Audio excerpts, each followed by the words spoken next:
Good evening, students. Am I audible and visible to all of you?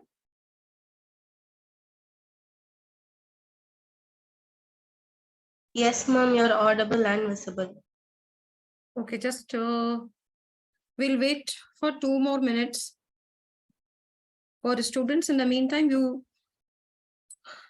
can just open your copies and books. We'll wait for them for next 2 minutes. That's it.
Okay, let us begin the class.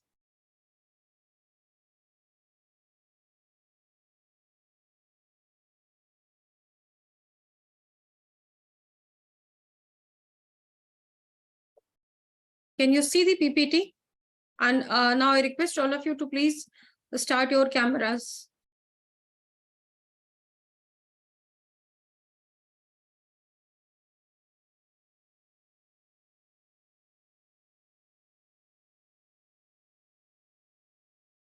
Yeah, good. Chitesh, Pratika, Raghav,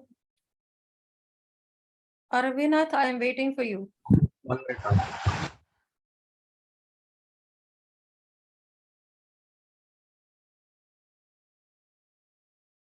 So as decided in the last class, where we had a just quick recall of what we have done in class 9th, it's time to start with the class 11th syllabus. See, I do understand that the different schools and the teachers must be following different syllabi, but I will be following what is given in the NCERT. I believe in your class in the last time, some of you talked about the significant numbers and all those things. I tried my level best to check with the school teacher and whatever resources I have in CBSE, but I could not find anything like that, that the significant numbers, precision, accuracy, are they still there in the syllabus? So this is the syllabus which I have got from CBSE website itself, right? Which is going to conduct the examinations for you, right? So what we have to do, we have to follow the syllabus. And apart from that, if you have any queries related to whatever we are not taking up primarily, if we are left with time, we will always be touching the other syllabus, the other or the deleted or removed syllabus from my end also, right? But primarily we must focus on these things. Number 2 thing, which I request all of you to start having the writing practice. Can any one of you or all of you can tell me which was the year in which you had the corona online classes? Because of corona, there was online classes. 8 and 9. 8 and 9 both, right? Do you find any difference in your writing speed and skills when you entered class 9th? Any one of you can answer me? No. Okay. So I mean to say, but that may be your understanding of yourself. My concern is that I will appreciate if you start writing the answers, practicing more, because 10th syllabus and these the content which we are supposed to write during the exam was lesser, but in class 11th it will be much more, because there will be calculations and the difficult calculation. As far as the chemistry part of the syllabus is concerned in class 10th, there is hardly any numerical. But here you are going to have many numericals and they require time. Some of you may be very good in mathematics and they will find that part interesting, while others may not like it. So that's all from my side. Let us start learning what is matter. Can anyone precisely define? See, remember I'm saying precisely define, not a vague definition, a precise definition of matter. Anything that has mass and occupies space. Anything which has mass Occupies space. and Occupies space. okay, I was not able to hear occupy space. So anything that is correct, that anything which has mass, anyone who disagrees with it?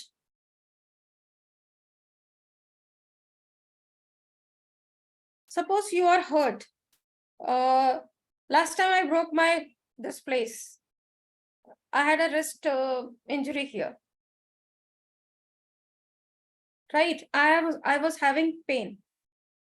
So the feeling of pain, is it matter or not?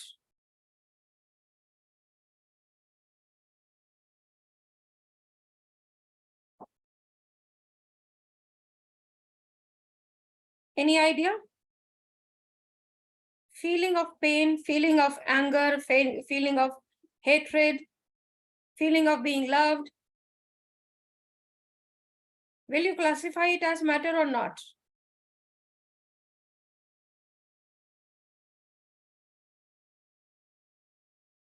See, definition, you have said that you know, you have reproduced it correctly, it is on the display itself.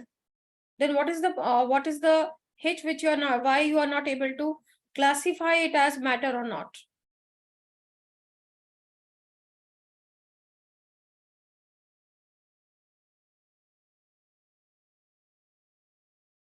Jitesh, what are you thinking? Maybe that is something which is abstract, so abstract matter. Okay.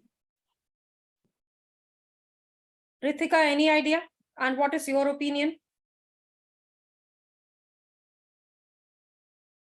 Ma'am, I'm not quite sure, ma'am.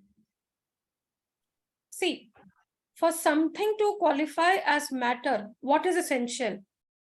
It must have mass. Does the feeling of pain or hatred has mass? Simple yes or no? No. Any feeling never has mass, right? So that means it is not matter, isn't it? See, in class 9th, I know you have done in class 9th matter, but in class 11, we have to increase the level of understanding and the level of questions. This is one of the questions according to NEP. I believe all of you know what is NEP?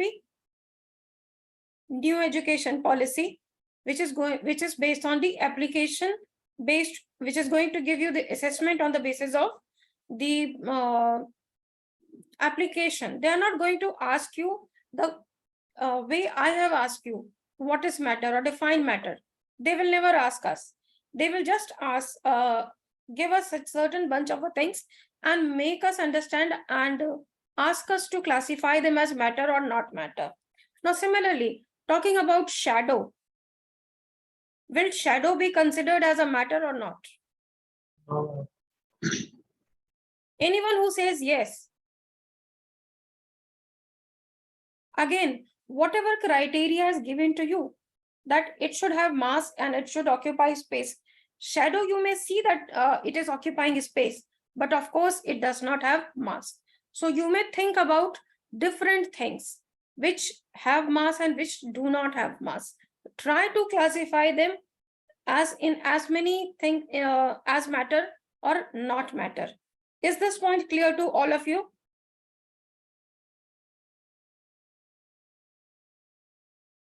Okay, moving on, we say that matter, this classification is very familiar to all of you. Anyone who does not know this classification? Now, can you tell me what is the basis of this classification?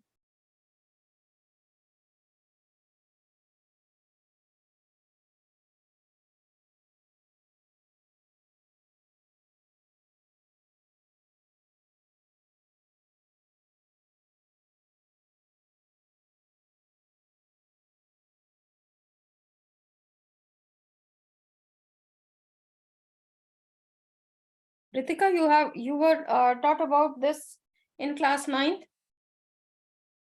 Yes, ma'am. Every classification has basis that you know. Yes, ma'am. So what is the basis? Ma'am, the arrangement in basis of the arrangement of the particles. Very correct. Why are you so hesitant? See, in my class, I'll appreciate you answer me, not illogical. The answer has to be logical, number one thing. But what we say is that you must make an attempt. Only then you can understand your strength and weaknesses rather, right? So they are classified on the basis of intermolecular spaces. I believe you must have heard about this term, intermolecular spaces. And if I write intramolecular space, do you know the difference between them? Or before that, let me clarify. In case of solid, as you can see, the spaces between the constituent particles are very low, right? They are very tightly packed. In liquid, they are still slightly apart, and in gaseous state, they are highly apart from each other, right? So this is because of intermolecular spaces. Now, what about the intramolecular spaces?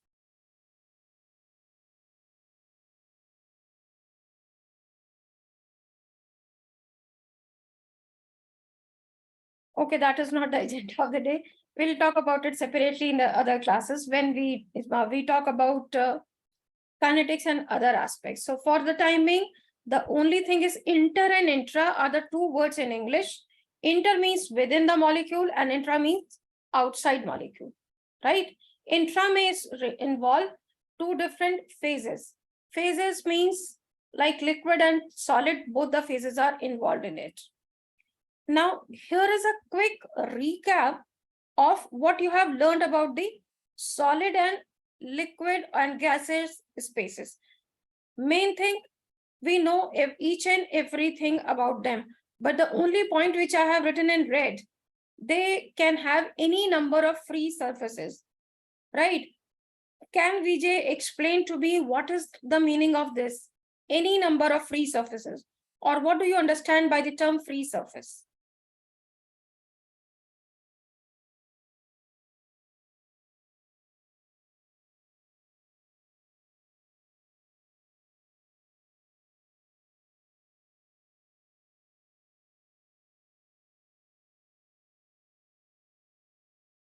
No idea? Okay. You are having your book with you. You are having your copy with you. You may be having a mobile with you. How many surfaces can you see in a mobile? This is one surface, second surface, third surface, fourth surface. Take any solid around you, your book, your copy, any solid like the tiffin box, the chair, table, chair, anything, right? They have more than one surface, a free surface, which we can see and we can feel. When we say the solids are incompressible, then again, a class 9 concept, if anyone can answer me, the sponge, all of you must be knowing. If you squeeze a sponge, right, what happens? It squeezes out. Its shape changes. So what can we infer from it? Is it a solid or is it not a solid? It's a solid. Then why can we squeeze it, Raghav?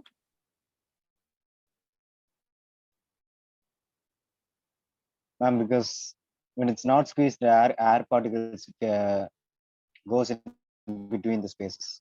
Correct. It has air pockets in it. So when you squeeze it, the air is removed from that and it is still a solid. It is not a liquid or anything. Volume does not change. Does anyone said anything? Yeah, ma'am. The volume does not change. Huh? Volume does not change, ma'am. Volume has not changed. Correct.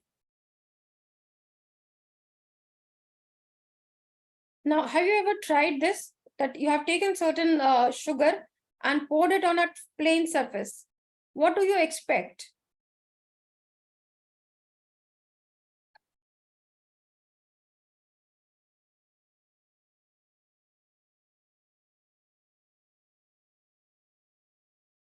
What will happen? See, I have a sugar box and this is the plain surface, right? Now, if I pour sugar into it,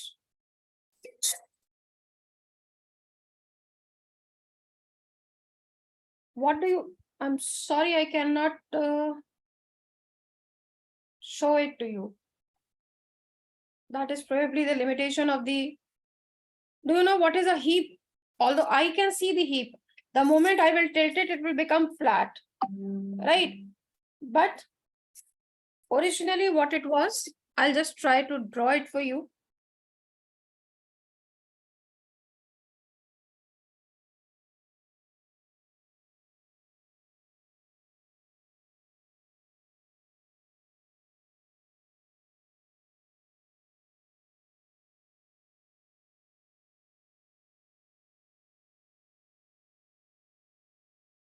See, if it is a flat surface, then if you pour sugar on it or any solid, a sort of heap is formed,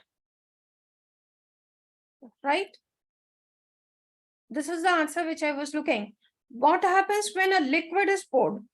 Whenever you pour you take out a bottle from the fridge, pour it in the glass. What happens?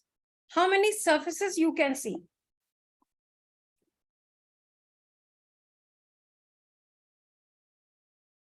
If this is the glass of water, I have put some water into it. How many surfaces can you see here? In the water, all of you must have seen one layer is one plain surface is there. This is the difference point which we have not covered in class 9, but in class 11, it is important for us to know that solid, when it is allowed to fall free, it will form a heap, whereas liquid will always, when allowed to flow from any height or any place, it will have only one surface, whereas solids are going to have many surfaces, right? And then this all we know. I don't think I need to repeat them, that the liquids do take the container, the shape of the container. They have definite volume, but they do not have definite shape. They can flow, right? They have only one surface and they cannot be compressed. Some of you may be saying that they can be compressed. Liquids can be compressed to an extent. Again, that is a comparative term. As compared to solids, we always say liquids cannot be compared, but if we talk about gases or compare them with gases, we say liquids are slightly compressible, whereas gases are not compressible, right? And remember, gases do not have free surface. You might have used gas cylinders at home. You may have used balloon at your home. Gas, and in the entire room, what are we living in? We are living in gas, or precisely a mixture of gas, right? So what do we say? That gases do not have a free surface. I believe this point was not there in class 9, but in class 11, we must pay attention to it. Rest of the difference remains same, right? If you want, this is the synopsis or the short form of a solid, liquid, and gas, the comparative study of their properties, right? I'm pretty sure that you will not be asked in the exam to write it down. Again, an application-based question, like describing something, like any soup or rasam you take in, they may ask you to find out how many solid, liquid, or gaseous components are there, right? That type of a question can be asked. So you need to look around yourself, the things which you not eat regularly. One of the things which comes to my mind is marshmallow. Have you heard about it? Okay. I think you enjoy it a lot, Avaritha, if I am saying your name correct. So think about something which are beyond the boundaries. Like if you are living in Chennai, then you must be knowing what is eaten in the northern India or the eastern India, like that, right? Then this is another classification of matter. Can you tell me what is the basis of this classification?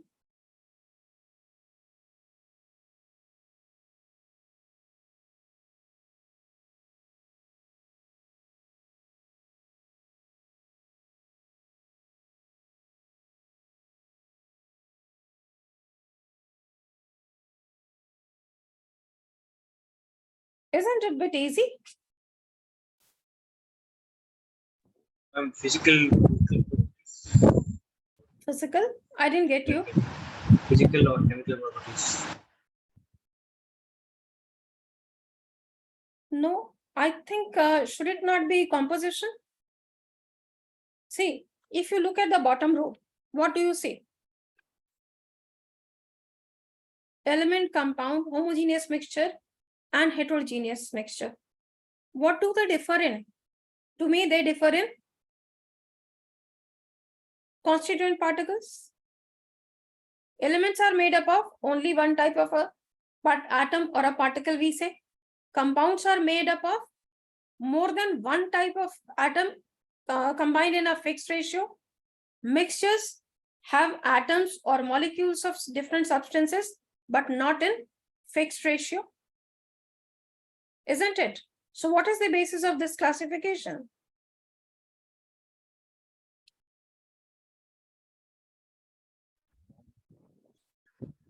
Raghav, what is the basis of this classification of this type of matter? I'm not sure, ma'am. Okay, what is the composite? Elements are made up of Only one kind of atoms. atoms, and compounds are made up of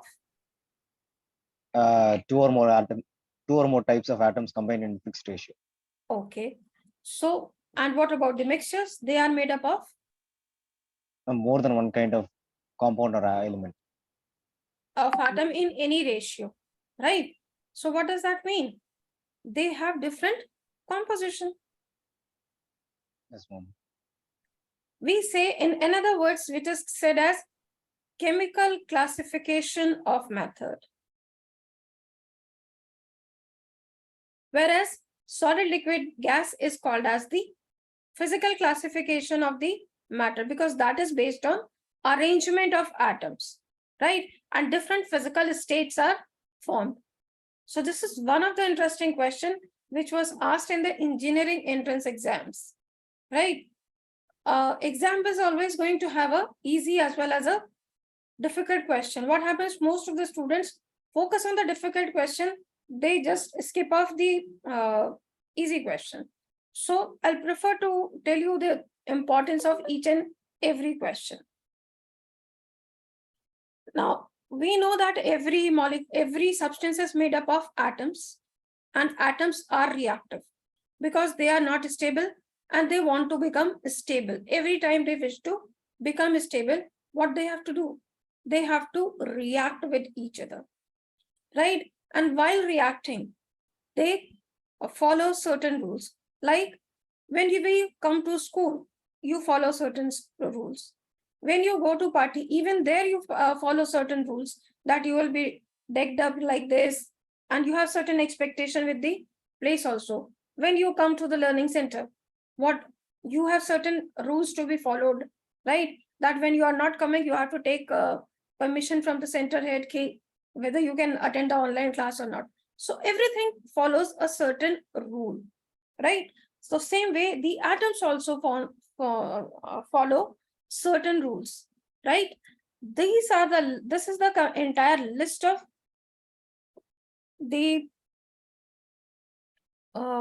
rules which they follow, or the laws which they follow.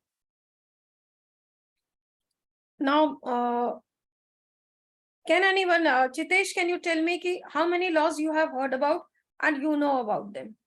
5, ma'am. Hmm? 5, ma'am. You are clear about all of them? Yes, ma'am. Is everyone on the same page? Clear about all of them? Okay. So start defining what is law. See, this is one important point which we must remember, that these three, what are they tell us? These are the smaller nuances which we must understand. They talk about law of conservation of mass, definite proportion, multiple proportion, and there is one more law which is not in syllabus, that is law of reciprocal proportion. They talk about the mass relationships, whereas Gay-Lussac's law of combining volume talks about the reacting volumes, that is volume of reactant versus volume of products, right? So there is, if you know, there is no point in teaching you this. You must be knowing about this, right? Please, rest of the students and entire class, please tell me if you know them so that we can Yes, ma'am. okay.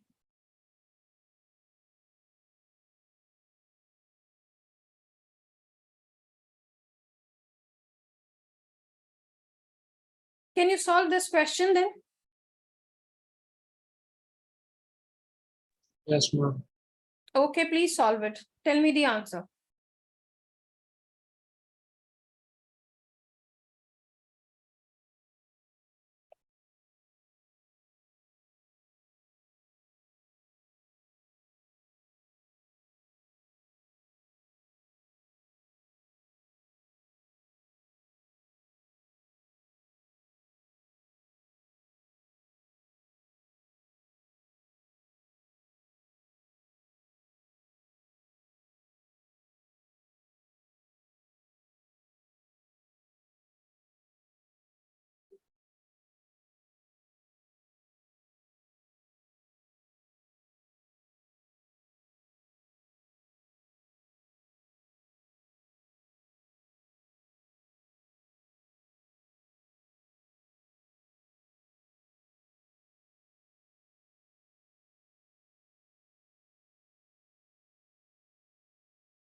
Tell me the answer as soon as you are done. I'm waiting.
Done, Aravanath?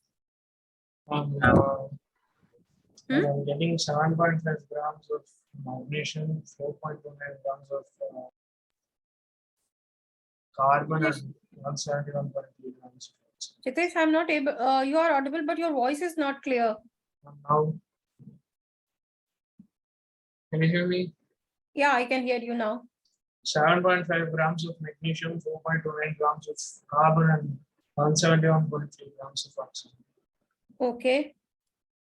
What about the rest of the team, rest of the students?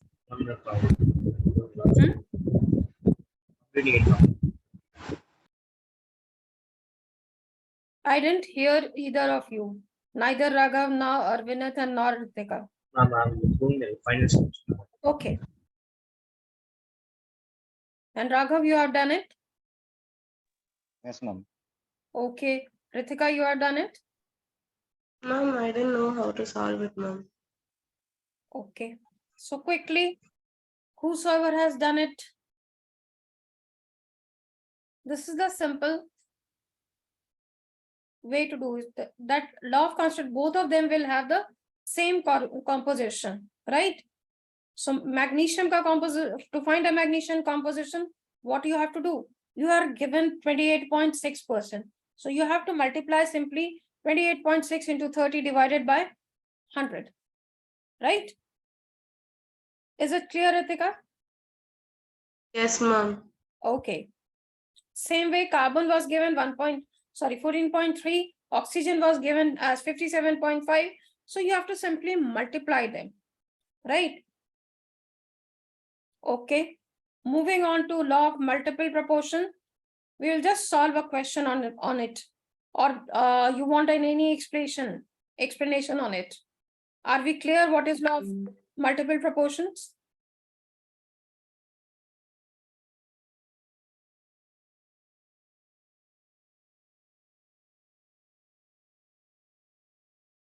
Ritika, do you know how to solve this question? No, ma'am. Okay. Arvinath, do you know this?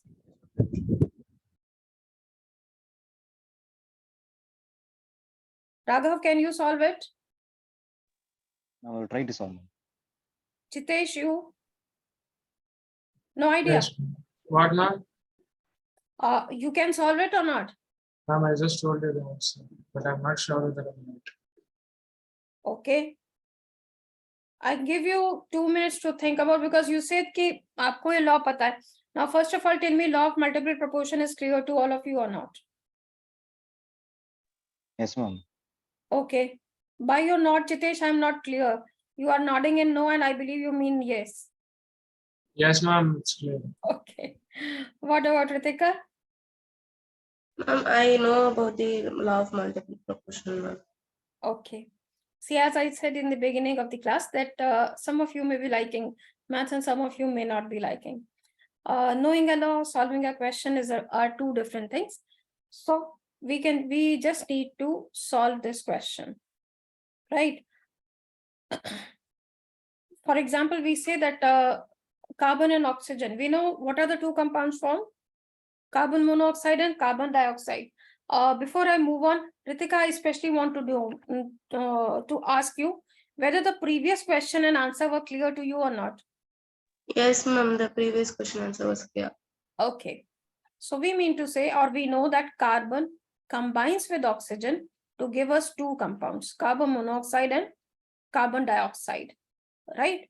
So they are saying one of the compound contains 50% carbon and the other one contains 40% carbon. So for solving this question, right, what we have to do, we have to find out if we take the case 1, where we say carbon is 50%, that means oxygen bhi kitni ho gayi? 50 grams in both the case, in this case, right? The mass of carbon and oxygen both is 50 grams. Then what we have to do? Amount of oxygen will be 50 upon 50. That is amount of carbon upon oxygen into 100. That is 100 grams, right? And in the second case, it is what? 100 minus 40. So what we are doing? We are fixing the mass of carbon. So we'll be making it as 60 by 40 into 100, right? And then we will find the ratio. So it will come as 100 is to 150. That will be 2 is to 3. That was the law. See, for this, because this question is written in a different manner, you have to prove if I look at the same example of carbon and oxygen, by numbers, what do we say? In carbon monoxide, it is 1 is to 1, sorry. In carbon dioxide, it is 1 is to 2. We say they always, and if I find the ratio of oxygen in both the cases, if I write it that as 1 and 2, that will come as 1:2. Is it making sense to all of you? Anybody having any doubts in it? At least you should nod your heads so I can know. Ritika, is it clear? Yes, ma'am. Raghav, is it clear? See, many such ma'am. questions are given in the NCERT, right? I've just taken an example of 1 or 2 so that to make you understand the importance of doing the practice, right? There must be students who are in their schools, they must have taken the exams also. It looks like that is the case with Jitesh. Either he loves this part of chemistry or their exam, or he's much more clear about it, right? So all of us can be on the same page. No issues ki somebody learns earlier, somebody learns later, no issues into it. So, but I'm open to any doubts, right? So Gay-Lussac's law of combining volume. If I give you this example, as you say that you know it, right? If all the reactant and products are in the gaseous state, then they will be giving it, they will be doing it in a simple whole number ratio. Now, if I say H2 and Br2 react to give you twice HBr, what will be the ratio of volumes?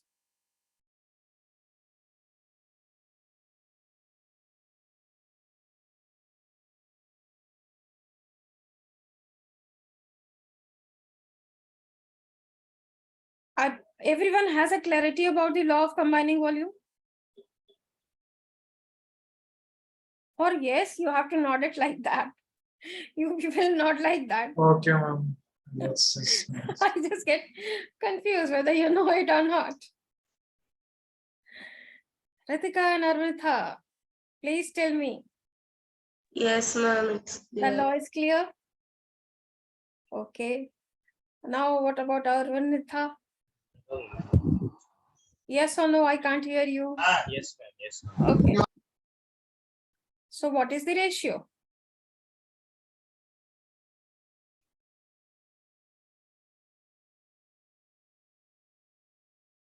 When you people know, you should know the application also. Suppose we have this compound.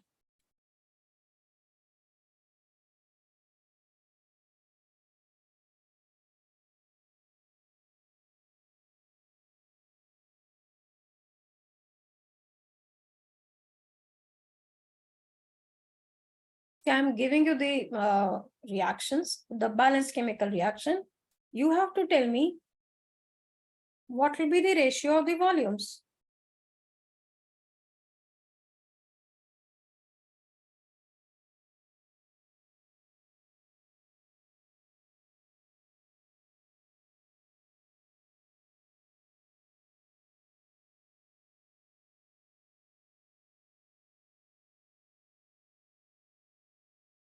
Okay, let me set my expectations to you.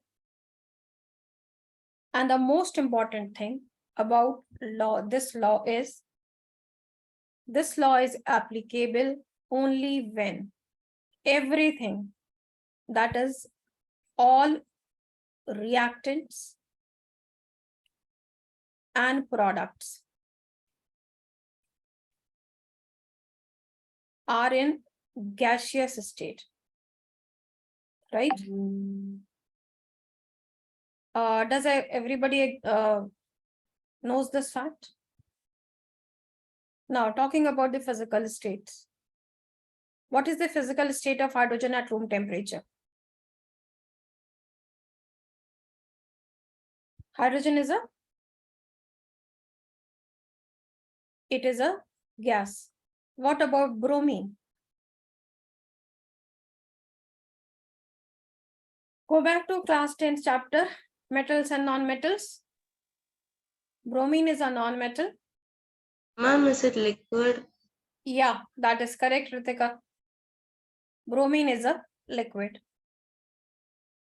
So my answer will be Gay-Lussac's law will not be applicable on this equation because the only condition for the law to be applicable was that all the reactants and products should be in the gaseous state. Is the point clear to all of you? Yes, ma'am. Gay-Lussac's law usually do not ask for a numerical, not for calculation. I'm using the word usually. There are many other subtopics in this chapter where a teacher can assess you. This is something on a basic or the fundamental knowledge, right? Talking about the second example, sodium reacts with chlorine to give you sodium chloride. What do you have to say about it?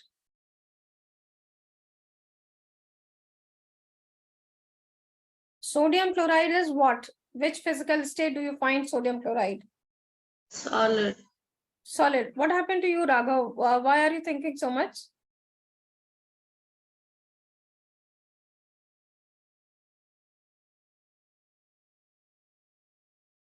Sodium chloride is what at room temperature, Raghav? Solid or a liquid or a gas? Sodium chloride is solid, liquid or gas at room temperature. I'm solid.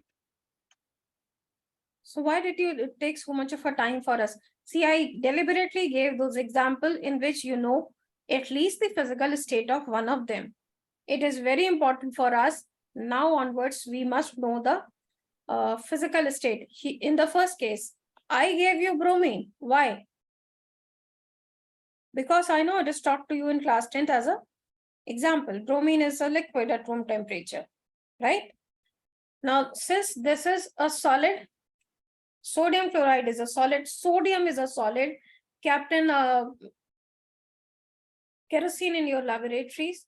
So again, the law will not be applicable to rather this particular equation. Now talking about the third one. Nitrogen is a gas at room temperature. We know it very well. Hydrogen is a gas that we know that. What about ammonia? Whenever you pass by a public urinal or public toilet, you get a very foul type of a smell. Do you know chemically it is ammonia, right? Whosoever has a bio in the syllabus must be knowing that human beings are aminotelic. That means they urinate ammonia. Ammonia dissolves in water and ammonium hydroxide is given out. So ammonia is a gas at room temperature, right? So that means for this reaction, the Gay-Lussac's law of combining volume is applicable. Talking about the last equation. Hydrogen is a gas. Any idea what is sulfur at room temperature? Solid. Is it a guess or is it a confident answer? Ma'am, it was just a guess, ma'am. Okay. It is a solid at room temperature. H2S is a gas. So again, this law will not be, this equation cannot be an example of a Gay-Lussac's law of combining volume. Now, if I write another equation that H2 plus Cl2 gives us twice HCl. Think about it.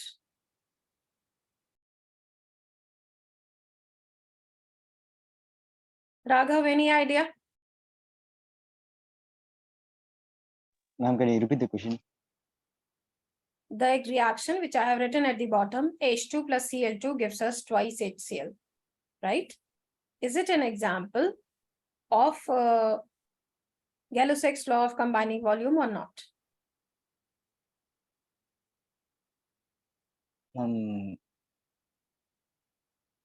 I think yes, ma'am. Okay. Chitesh, do you agree with Raghav? I couldn't get the question properly.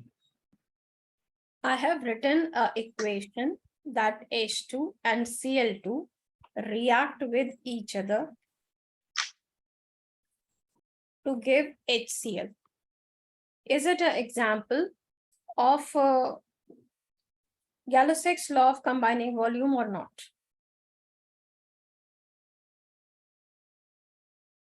Do you get the question, Chitesh, now?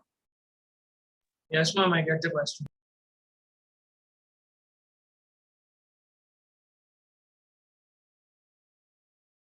I tell you, HCl when formed at Ma'am, room actually, yes, ma'am, it is. it is an example. example because we have understood that hydrogen is a gas at room temperature, chlorine is a gas, and HCl is also gas. So then the question arises, what is hydrochloric acid? When HCl gas is dissolved in water, it forms HClAQ. I believe aqueous ka symbol is AQ, gas ka is G, liquid is L. This all is clear to you from the class, chapter number 1 of class 10, chemical reactions and equations, right? And I'll appreciate if you can start learning and remembering the physical states of substances. Or when we come to chapter number 3, periodic classification of substances, there might be more clarity about it, but we still should try to remember that. That helps in many questions and many a times when we talk about chemical thermodynamics. Like I give you the reason why I'm asking you to know the physical state of water or any substance for that matter. Water at liquid, water at in the gaseous state, water in the solid state. Do you agree? Each molecule will be having different amount of energy. Which among them is supposed to be having the highest amount of energy? Aravantika, please answer. Which form of water will have highest amount of energy?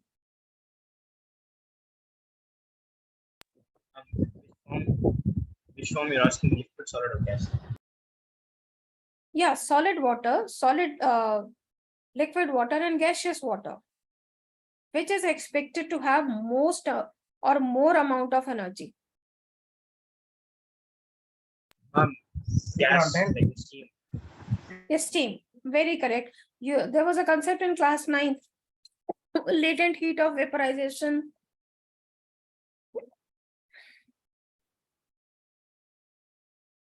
So whenever we conduct a reaction, and even from a day-to-day life, when you try to drink milk by dissolving sugar in the cold milk, you just take out milk from the refrigerator, add 2 teaspoons of sugar to it and stir it. You will notice it will take longer time when as compared to when you dissolve it in a boiling or a hot water. So when we come to the chapter of chemical thermodynamics, then it becomes essential. Then they talk about the heat of the reaction and everything. So suddenly there is a pressure for you to understand the physical or know the physical state. Every reaction in chemical thermodynamics and equilibrium chapter is to be written in along with the physical state. I wanted to write these reactions in the physical state, right? But deliberately I did not, because I gave you at least one of the element or a compound of which the physical state was not gaseous and I was expecting you to know. So I am setting my expectations. Please start remembering the physical states of the substances as and when they come. For sulfur, I can say there are, if you go through Google, there is a place in northern India called as Sahastradhara, that is in Dehradun. There you can find the sulfur rocks. There must be something similar in south also, but I am practically not aware of it. So you can find out which element is found, like maybe you are having the coal mines. That shows that coal is a solid. Phosphorus is there found in India. So you need to browse through Google for the resources of the elements so that you are much more clear about the physical states.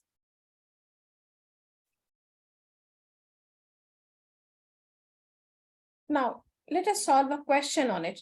That was one aspect in which this question can be asked on Gay-Lussac's law of combining volume.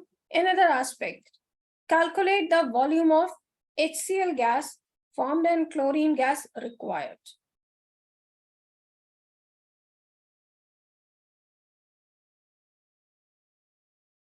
I'm giving you 3 minutes by my watch.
What is the progress, Raghav? Ma'am, I don't know how to do this, ma'am. You don't know. Jitesh, do you know how to do it? Now I'm actually stuck in a very. I didn't Ma'am, understand what are you saying. Ma'am, ATM, I'm trying to do it. Okay, ma'am. one or two more minutes to try. Ma'am, is it ATML? Okay, let's wait for the team, rather class to finish it.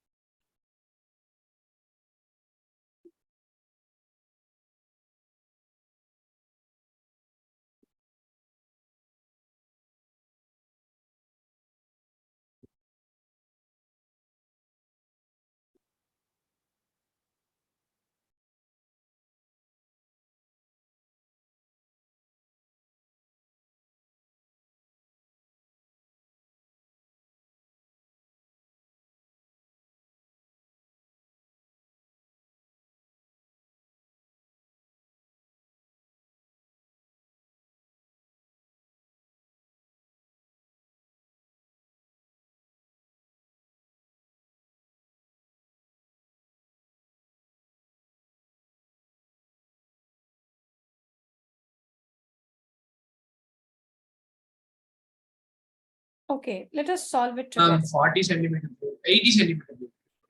Okay, let us check. On applying.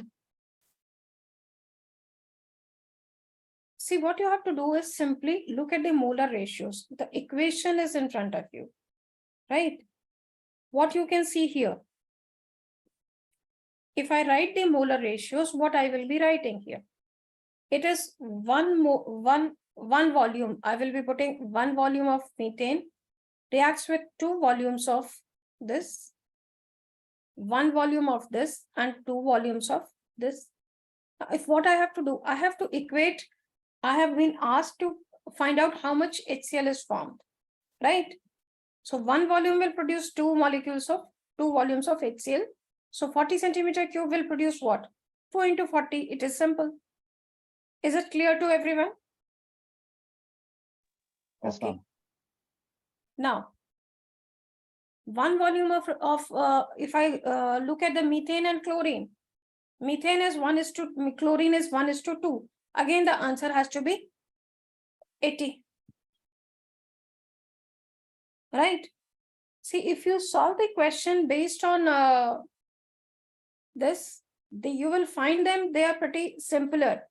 Have you, in your schools, can you one by one, beginning with Raghav, tell me, is the chapter done in your school?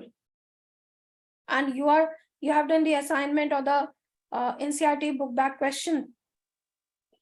Yes, ma'am. Done. Is it something very different from it, or it has just slipped out? Yes, ma'am. I'm asking for an explanation. Mhm. It took all of us so long, whereas to me, it was the moment I see this 1:2 1:2, then I can find out anything. Ma'am, I know this, ma'am, but I'm not fast or I'm not sure about it. Okay, Not thorough. okay. So again, we must do practice. Even if we have solved NCERT, we must do. What about you, Amrisha? Yes, ma'am. You were able to get both the answers correct? Yes, Okay. ma'am. What about Chitesh? Yes, ma'am. Okay. Aranvita? Yes, ma'am. I got it. Okay. Now, what is a mole? Is it clear? Mole concept is clear to everyone? Okay. Then define mole for me. What is a mole? Mole is 6.022 into 10 power 23 amount of something. Okay. Is it related to volume also? Yes, ma'am. What is that? Like 1 mole of hydrogen atom is equal to 1 gram of 1 gram. I'm asking in terms of volume. The question is for the entire class, not only to Raghav.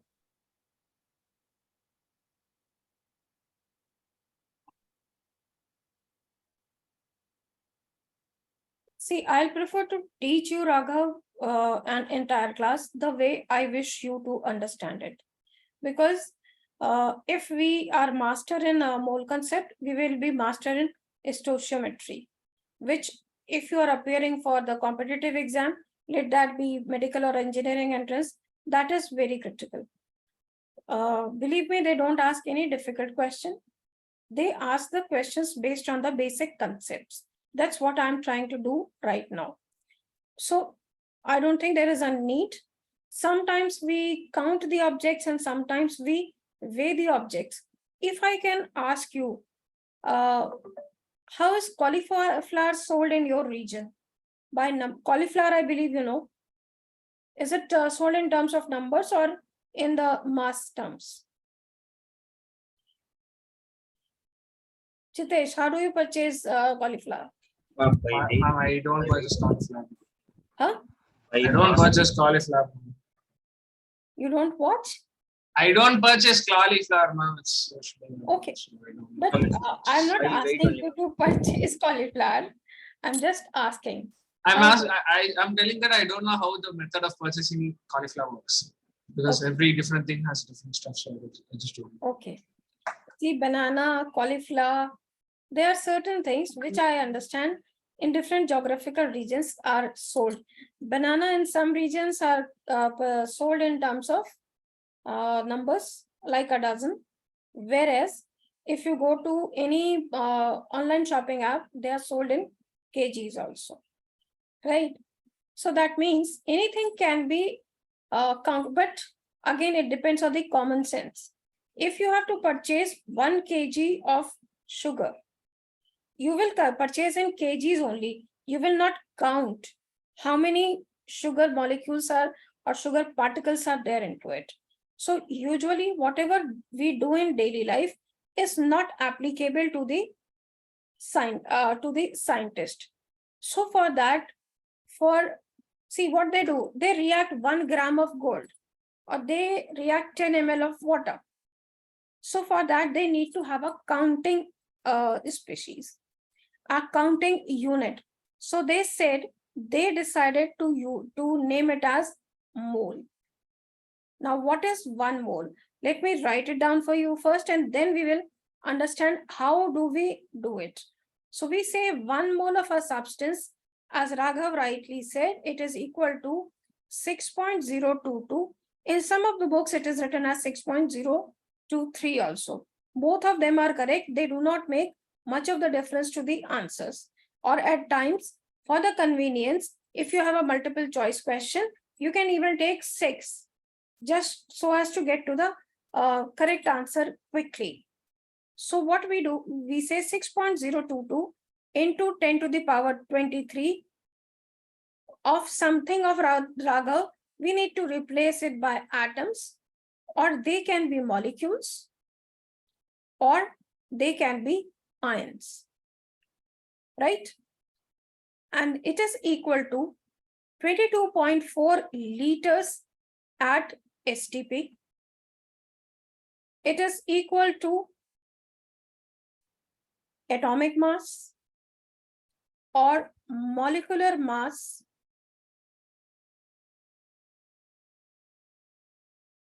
in grams. Now, what till now you have understood only 2 equities, A is equal to B or B is equal to C, like that. But this is the equity which gives us a flexibility of converting mass or finding how many grams will be there in a certain volume of a substance, right? That is the liberty which you get by using this particular concept, that 1 mole of a substance will have, if somebody asks me how many particles or constituents it will have, I will choose 6.022 into 10 to the power 23. If it asks me what will be its volume, I will use the relationship 22.4 liters. If somebody asks me to find its mass, I will say, I will use the atomic mass. What do I mean by this? What is the atomic mass of nitrogen? Can anybody tell me? Atomic mass of nitrogen? 14. 14, correct. I have asked for nitrogen and atomic mass, not molecular mass, right? So that is, therefore, the 14 is the correct answer. So what we can say, 1 mole of nitrogen will have how many atoms? 6.022 into 10 to the power 23 atoms of nitrogen. Talking about its volume at STP, that will be 22.4 liters. And its atomic mass is 14 grams. I can read it this way also, that 14 grams of nitrogen will have 6.022 into 10 to the power 23 atoms, and its volume will be 22.4 liters. But if I have to give the same information or write the same information about 1 mole of, let's say, O2, what I should be writing? What will be the molecular mass of oxygen?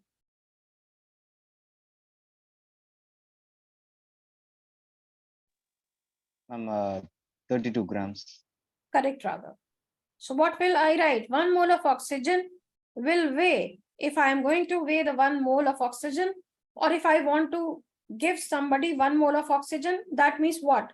I have to give that fellow 32 grams of oxygen, or I have to give 6.022 into 10 to the power 23 molecules of oxygen, or I have to give 22.4 liters of oxygen to someone.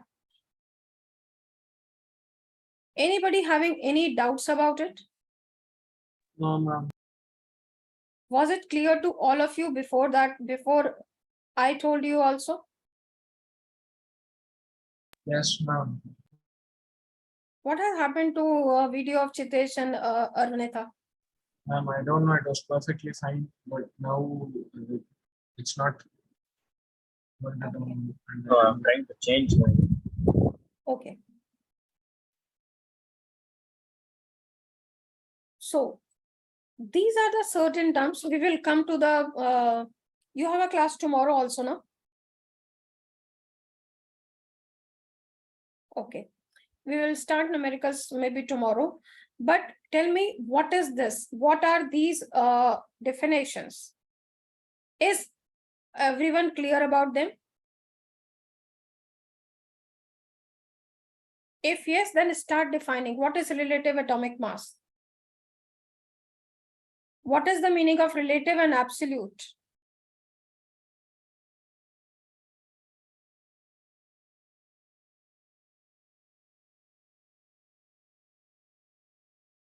Ma'am, relative atomic mass is some. I'm not quite sure about the definition. It Yeah, says you can- about the. Please go ahead, whatever you understand.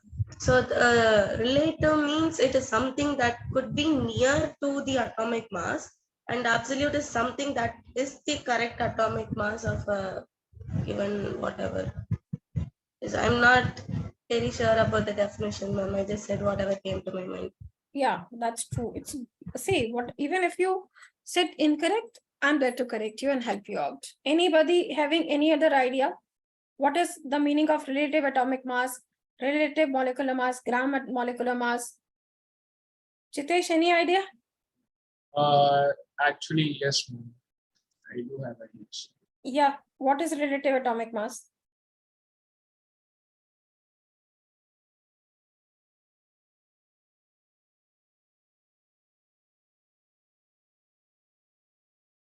Chitesh, I can't hear you. Can you just please repeat what you said? Can you hear me? Ma'am, Yeah, can you hear me now? yeah, I can hear you.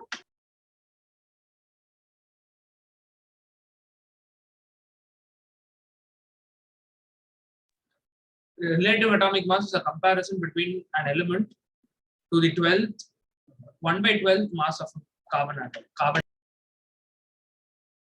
Okay. What about you, Raghav? How do you describe relative atomic mass? Ma'am, it's the atomic mass of a substance in relation with the carbon's atomic mass. Okay, let me elaborate on this point. Relative means, and what is the meaning of the word relative and absolute? Chitesh and Raghav, whatever you are saying is understandable, but not the precise definition, or it may not give you the exact marks which you are expecting. Whenever, when do we use the relative values and when do we use the absolute values? Any idea? Let me explain it to you now.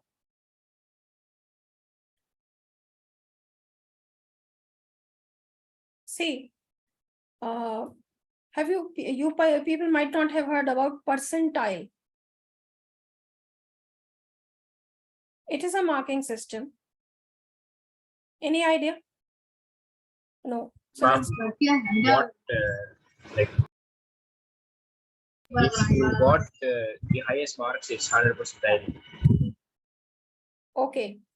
In percentile system, what we say, if out of 100, the highest marks scored are 90. by any student, then 90 becomes equal to 100, right?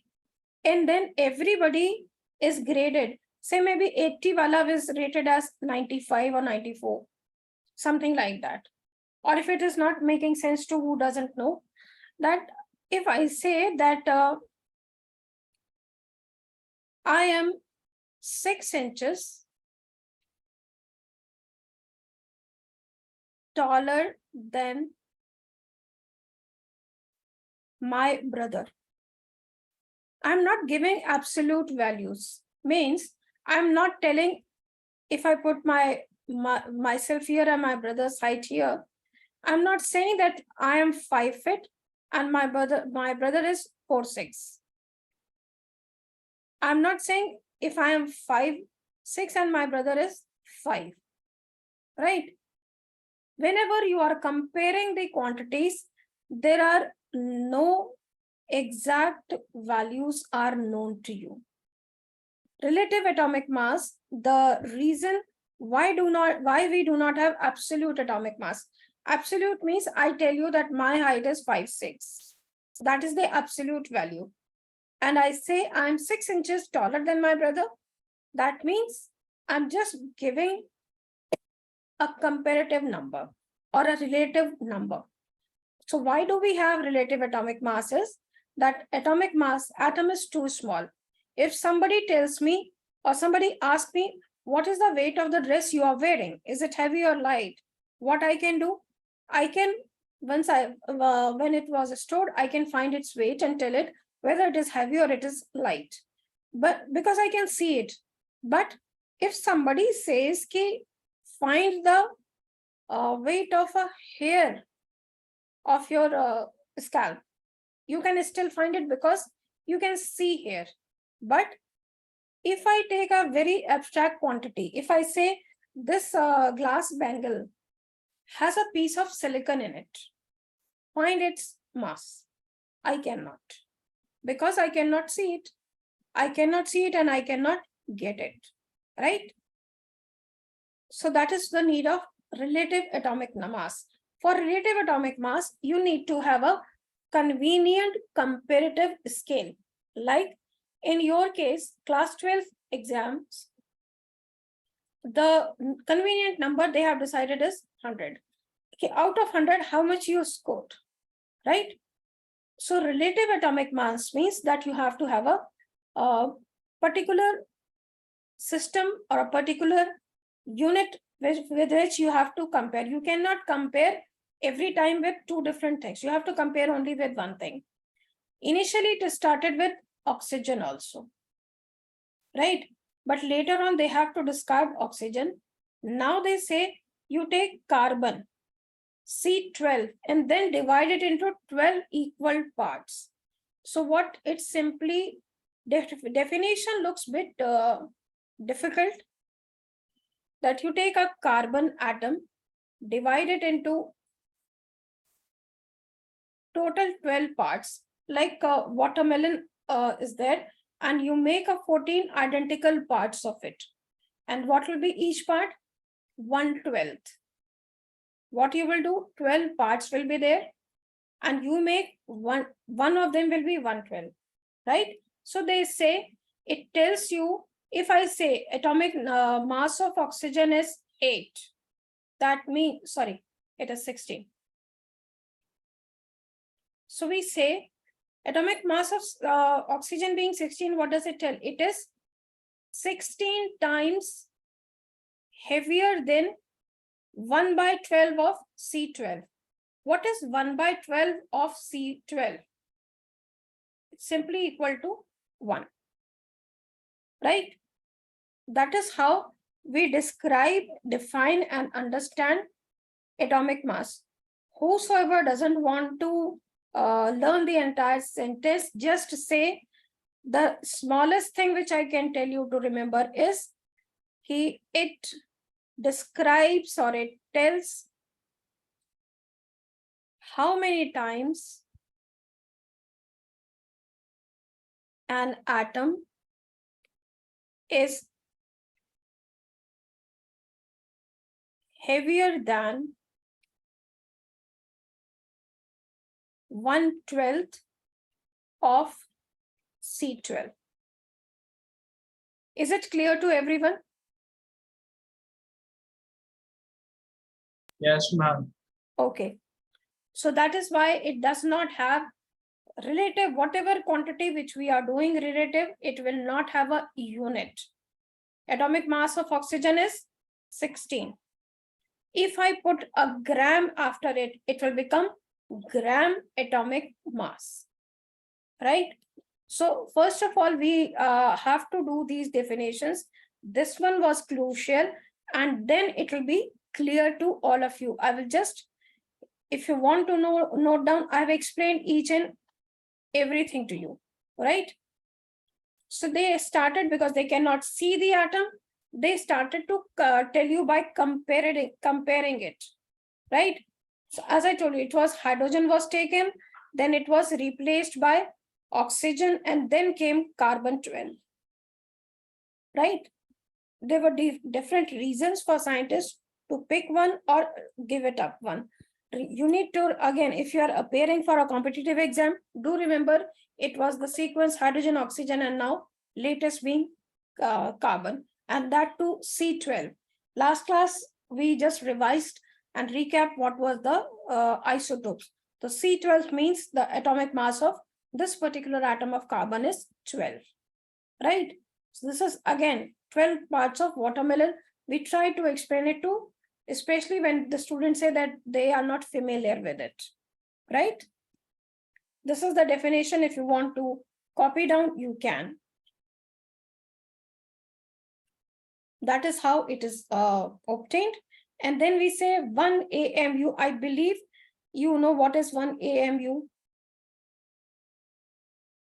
Again, it is a class 9th concept. If you don't know, then let me do. We write it as 12 AMU, or we can say oxygen ka atomic mass is 12 AMU, or simply 12 U. U stands for unified mass, right? Any doubt till this point to anyone? No, ma'am, no. Okay. Now, this is the definition. Ma'am, can you go to the previous slide for a minute? I'll just copy it. Okay. Once you are done, just let me know, Ritika. Yes, ma'am.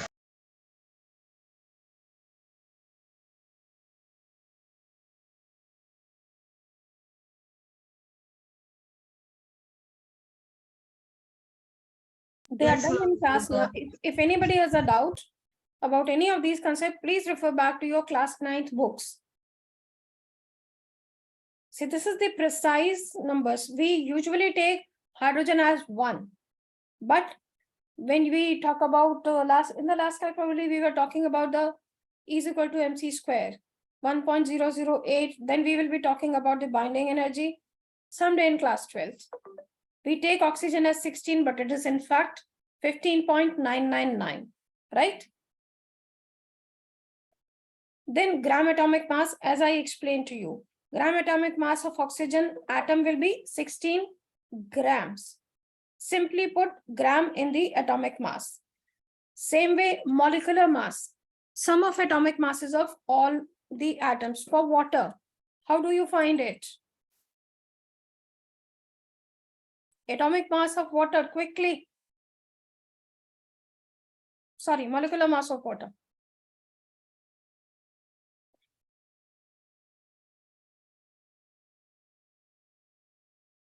Water, then glucose. Ma'am, water is it's 18.01. We will keep it simple. 2 into 1 plus 16, making it as 18. Now glucose.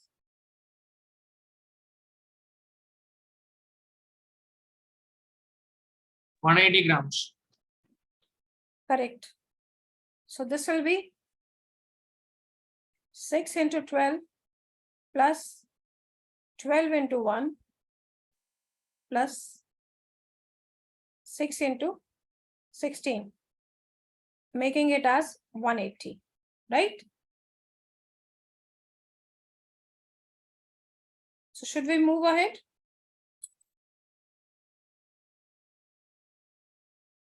Nitric acid.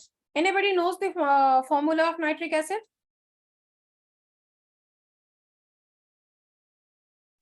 HNO3. HNO3. So the moment we write HNO3, it becomes simple for all of us. So we can quickly find for HNO3 also. Later on, you will be asked, like you do the questions of molarity and molality. If you know the molecular mass of HNO3 is 63, H2SO4 is 98. That becomes easier for you to answer the question. So I'll appreciate that you can find the molecular masses of CH4, water, ammonia, then glucose I have given you, then sugar, C12H22O11, and combine them with HCl, H2SO4, HNO3.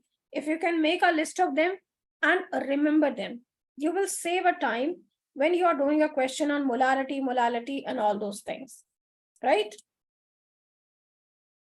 For 93, I believe you must have got 63 by now. Okay.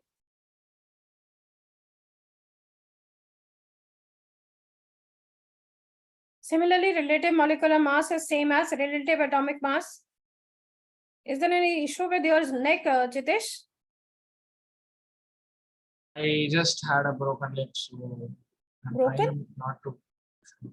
What you Yes. have broken? Leg. Leg.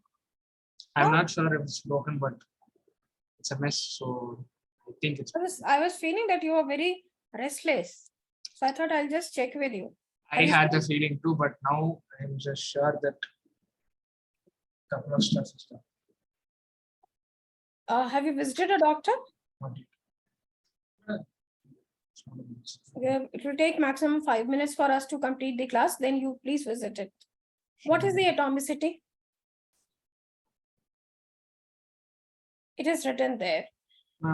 Give In a me- compound, the total number of atoms present. And that is written, I understand.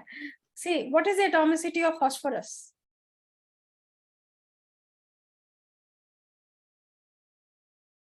Atomicity of sulfur. When you solve difficult questions of stoichiometry, they ask you the same thing. Phosphorus is actually tetraatomic. Tetraatomic. Tetraatomic. Okay. And sulfur is?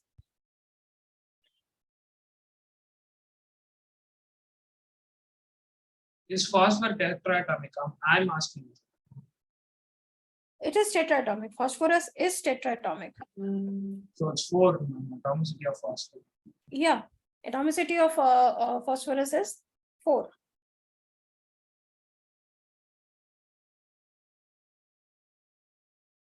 And what Sulfur about is 8. sulfur is 8. I believe you must have been taught something, structure of sulfur like this, a crown structure as this. Yes. Again,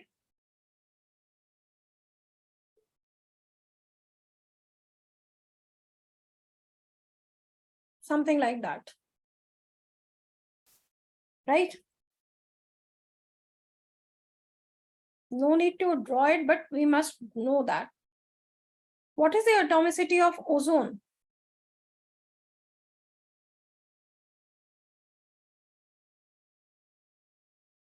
We have heard about so much of environmental pollution caused by ozone and all those things. What is the atomicity of ozone?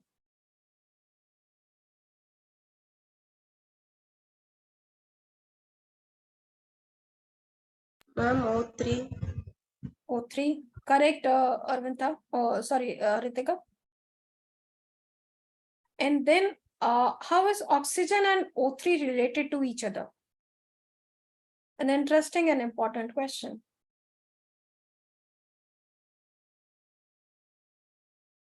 Any idea?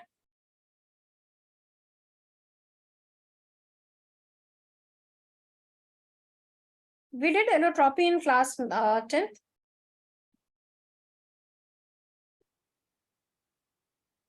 Allotropes of carbon, diamond, graphite, Yes. fullerene, Buckminster fullerene, then coal, coke, carbon black. Ozone and oxygen, both are the different forms of what? See, if how do you define allotropes quickly?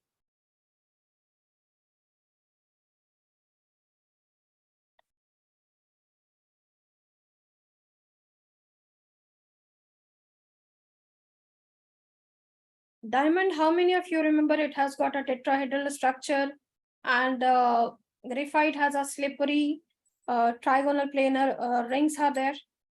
Do you remember that? At least say yes or no. Yes, ma'am. Okay. So what is, it is oxygen. When it exists as O2, it is known as oxygen. When it exists as O3, it is known as ozone. O2 and O3 are the allotropes of oxygen. Like diamond and graphite. Graphite, this sort of a structure was there in your books. And for diamond, it was tetrahedral, maybe something like that. Right? So please remember, O2 and O3 are related as allotropes of each other. It is important for us to understand the atomicity, because in questions it is sometimes asked, what is the atomicity of this particular element? So if we know phosphorus is tetra atomic, then it becomes easier for us to answer that and match the calculations. In questions, if you do more questions, you will come to know they sometimes ask you to calculate Avogadro's number also. So since you know the value, if you have done any calculation mistake, you can always correct it, right? So can we quickly wind up the class? Somebody, anybody like Amrisha, can you just quickly summarize what we have learned today?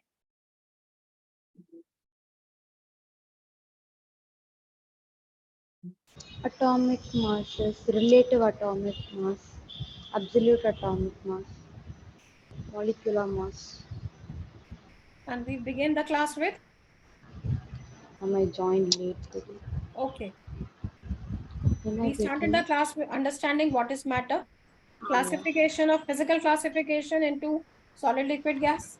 Then solid, liquid, gas, and then mixture, then we talked homogeneous about mixture, the heterogeneous chemical mixture, classification. That is, compositions. yeah, Yes. element, compound, mixtures, homogeneous mixture, heterogeneous mixtures. Law of Laws, chemistry. we went through the laws with the help of more of the questions, not about the definitions, as you people knew about it. Similarly, I explained the mole concept to you as I wished to, and we understood the terminologies involved in it, right? So what do you want to do in the next class, that is tomorrow?